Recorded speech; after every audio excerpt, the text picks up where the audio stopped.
Hello everyone, and you're welcome on my channel Harghar English. Now we will discuss Candida Summary. Candida, it is the most famous play written by G.B. Shah. G.B. Shah means George Bernard Shaw. Understood, students? चलिए तो आज हम start कर रहे हैं आज आपके साथ जिस नए टॉपिक को या आप कह सकते हैं जिस नए प्ले को उसका नाम है कैंडिडा। ये अपने आप में एक बहुत ही मोस्ट इम्पोर्टेंट और मोस्ट फेमस प्ले है जी.बी. शाह का।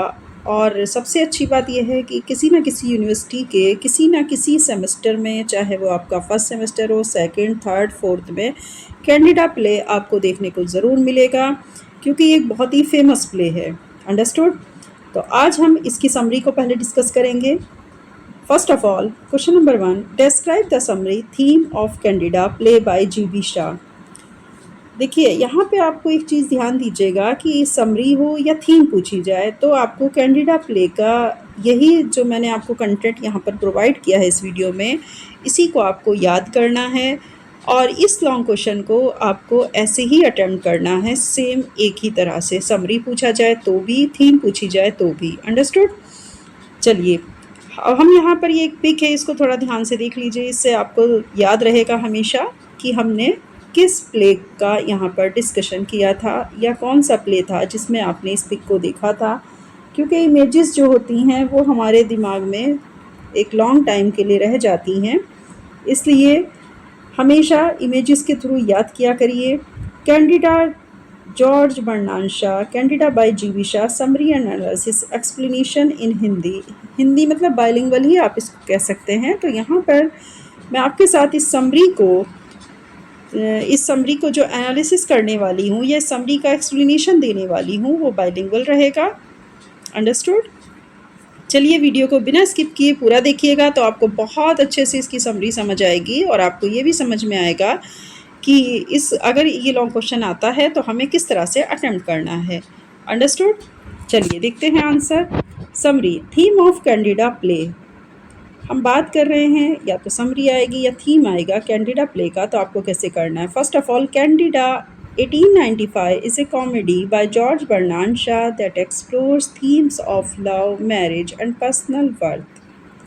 कैंडिडा 1895 में लिखा गया जॉर्ज बर्नार्ड शॉ के द्वारा एक ऐसा कॉमेडी प्ले था जिसने थीम इसकी क्या थी, लव यानी कि प्रेम, विवाह और पर्सनल वर्थ, अपनी जो एक आत्ममूल्य होता है उसकी थीम को एक्सप्लोर किया था जी.बी. शाह ने। सेटिंग कहाँ की थी इसमें? Set in London. The play centres around Candida moral, the intelligent and charming wife of reverend James moral, A popular Christian socialist clergy man. ये प्ले जिस केंद्र बिंदु के चारों ओर घूम रहा है, तो उसमें अगर हम देखें तो हमारा जो केंद्रीय बिंदु है वो है Candida moral. Candida moral, she is a dominant character in this play. Understood? वो एक इंटेलिजेंट है, चार्मिंग वाइफ हैं, किसकी? रेवरेंड जेम्स मॉरल की। अब बात आती है रेवरेंड जेम्स मॉरल कौन है? Who is the reverend James moral? He is a popular Christian socialist clergy man. वो एक बहुत ही मशहूर ईसाई सामाजिक उपदेशक हैं। अंडरस्टूड? तो जेम्स मॉरल, ये उनका एक डिजिग्नेशन है कि वो एक popular Christian socialist clergy man है। उनकी बहुत ही सुंदर सी वाइफ हैं जो कि बहुत ज़्यादा इंटेलिजेंट भी है, जिसका नाम है कैंडिडा मॉरल। ये स्टोरी यहाँ से स्टार्ट होती है। अंडरस्टूड? सेटिंग कहाँ पर है? लंदन में है। थीम एक्सप्लोर करते हुए हमें क्या दिखाई दे रही है? 3 पॉइंट याद कर लीजिए, love, marriage and personal worth. Next paragraph, there seemingly happy life is disrupted when a young poet. उनकी लाइफ पूरी तरीके से एक खुश, मतलब एक होता नहीं सुखी जीवन वो लोग जी रहे थे, खुशनुमा ज़िंदगी वो लोग जी रहे थे, ऐसा प्रतीत हो रहा था जब तक कि उन्हें एक यंग पोएट ने आकर डिस्टर्ब नहीं किया। उस यंग पोएट का नाम यूजिन मार्चबैंक्स नाम है उस पोएट का। Confesses his love for Candida, जो कैंडिडा से पूरी तरह अपने प्यार को जताता है और उसके सामने स्वीकार करता है कि वो कैंडिडा से बहुत प्यार करता है। कौन कहता है ये बात? एक यंग पोएट है जिसका नाम है यूजिन मार्चबैंक्स। तो इसने आकर के क्या किया था, इनकी हैप्पली मैरिड लाइफ को डिस्टर्ब कर दिया था। Eugene sees James as unworthy of her and believes that Candida is trapped in a dull conventional marriage.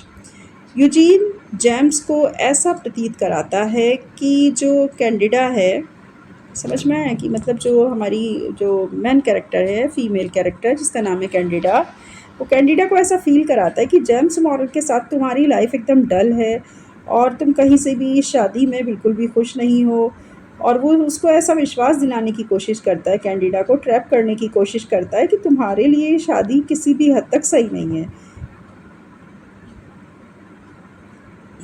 Tension builds when Eugene confronts James and both men vie for Candida's affection. Tension कहाँ पर create होती है?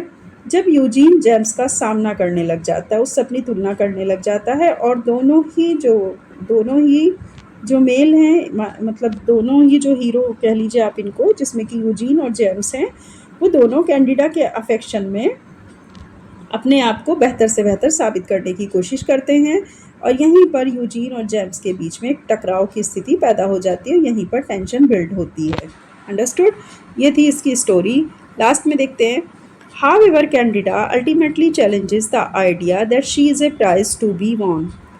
अंततः Candida last में इस challenge को स्वीकार करती है और वो ये भी मानती है कि वो कोई इनाम में रखी हुई चीज़ नहीं है जिसे कोई भी जीत ले। She insists on choosing the weaker man to protect and nurture. Surprisingly, she picks her husband. तो पूरी तरीके से एक ऐसे इंसान को चुनती है जो कि कमज़ोर है, जिसे उसके प्रोटेक्शन की ज़्यादा ज़रूरत है, और सरप्राइजिंगली वो अपने हस्बैंड को चुनती है जिसका नाम जेम्स मॉरल है, implying that he needs her more deeply than Eugene does. इस चीज़ को वो कहती भी है कि मेरे पति जिसका नाम जेम्स मॉरल है, उन्हें मेरी यानी कि उन्हें उसकी ज़्यादा ज़रूरत है बनिस्बत यूजीन के। यूजीन चाहे जितना भी आइडियोलॉजिकल मतलब उसका प्रेमी हो, चाहे वो उसका बहुत अच्छा लवर था, लेकिन उसके बावजूद भी वो यूजीन को चूज़ नहीं करती, वो अपने हस्बैंड जेम्स मॉरल को चूज़ करती है। और वो ये बात यहाँ पर इंसिस्ट करते हुए भी कहती है, बहुत ज़ोर दे करके वो इस चीज़ को कहती है कि उसे उस कमज़ोर आदमी को ही चुनना है, क्योंकि उस कमज़ोर इंसान को उसे उसके प्रोटेक्ट की ज़रूरत है। और फिर वो अपने हस्बैंड की तरफ हो जाती है और जेम्स मॉरल को ही चूज़ करती है। In the end, Shaw subverts traditional romantic drama by focusing not on passionate love but on realistic human needs and the strength of a capable woman. Shaw ने पूरी तरीके से अंत में ये दिखाने की कोशिश की कि ये एक ट्रेडिशनल रोमांटिक ड्रामा था जिसके द्वारा फोकस किया गया था एक ऐसे पैशनेट लव को जिसमें कि रियलिस्टिक जो है, जो वास्तविकता है, जो मनुष्य का यथार्थ है, उससे ही इंसान को अपने डिसीज़न लेने चाहिए। एक रियलिस्टिक ह्यूमन नीड्स यही होती है कि उसको अपने डिसीज़न इसी तरह से लेते हुए अपने जो उसका प्यार है उस पर उसने पूरा फोकस नहीं किया कि नहीं उसका प्यार तो मतलब यूजीन बनने वाला था ना, या यूजीन उससे बेइंतहा प्यार करता था, लेकिन यूजीन को उसने जो है अगर देखा जाए तो पूरी तरह उसको ना फोकस करके, बल्कि उसने एक ट्रेडिशनल रोमांटिक ड्रामे को क्रिएट किया। साथ ही उसने ह्यूमन की रियलिस्टिक को ज़रूरत मानते हुए और ये भी माना कि अगर कोई योग्य महिला है, कैपेबल वुमेन है और वो अपने आप में बहुत शक्ति रखती है, तो उसको ज़रूरत है कि वो रियलिस्टिक ह्यूमन की जो नीड्स थी उसने उसको ध्यान में रखते हुए कैंडिडा का जो चूज़ करने का स्टाइल था अपने हस्बैंड को, उसकी तरफ हमने देखा कि जी.बी. शॉ जो है पूरी तरीके से उसको फेवर करते हैं और यही कहते हैं कि जो कैंडिडा ने लास्ट में किया, मतलब अपने ही हस्बैंड को जो उसने चूज़ किया, तो बहुत बेहतर उसका जो था डिसीज़न था। और वो एक कैपेबल वुमेन है, एक स्ट्रेंथ मतलब रखती है, किस तरह की वुमेन है। तो उस तरीके से अगर हम देखें तो ये रियलिस्टिक ह्यूमन नीड्स की तरफ हमें दिखाता है ये पूरा प्ले, कि रियलिटी जो होती है वो कहीं जो हमारा लव फैंटेसी है उससे कहीं ज़्यादा बेहतर होती है और हमें उसी के साथ अपने डिसीज़न को लेना चाहिए। तो ये था आपकी समरी ऑफ कैंडिडा। अंडरस्टूड? चलिए, मैं उम्मीद करती हूँ कि आपको बहुत अच्छी तरीके से ये समरी समझ आई होगी कैंडिडा की।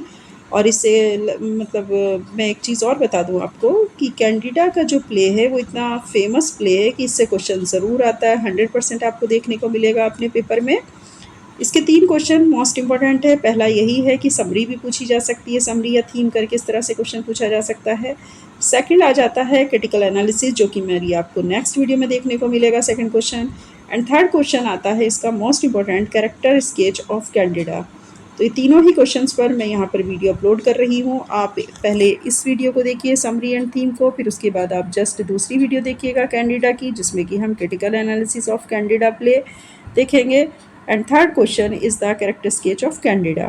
तो तीसरा क्वेश्चन हमारा होगा कैंडिडा के कैरेक्टर स्केच। तीनों अगर आप याद कर लेते हैं, तीनों में से एक क्वेश्चन आपको 100% मिलेगा, ये मैं आपको गारंटेड कह सकती हूँ और इसकी श्योरिटी भी दे सकती हूँ। इसलिए आप बहुत ध्यान से मेरी वीडियो देखा करिए।